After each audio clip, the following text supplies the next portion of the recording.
Comme tous les aumôniers militaires, j'ai un rôle de conseiller du commandement.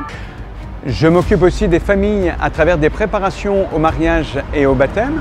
Et puis, je vais passer chaque semaine 24 heures, parfois 48 heures en immersion dans une caserne, comme c'est le cas en ce moment à Boursault. En fait, déjà, on peut faire une garde avec lui, donc on apprend à le connaître vraiment sur 24 heures. Il voit les interventions qu'on fait, on peut en discuter avec lui.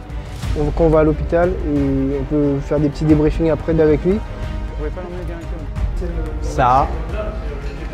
Ça, c'est bon pour le moral. Donc je change, je passe en VSAV2 cet après-midi.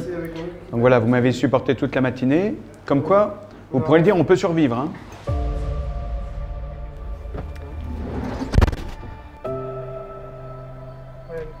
C'est pas trop loin pour aller à l'hôpital. Ça devrait bien se passer. Et alors, vous avez quitté Cuba quand? Parce que pour nous, c'est pas l'habitude d'avoir un passeport cubain entre les mains. Quand je suis sur le terrain, c'est vraiment m'imprégner de leur boulot. On pourrait se dire, quel est l'intérêt que le padré aille mesurer la tension d'une victime? Ils le font bien mieux que moi. Et moi, ça me permet de comprendre leur boulot. Et puis cette nuit, s'il faut se lever 3 fois entre minuit et 4 heures du matin, ben, je comprends la fatigue de fin de journée.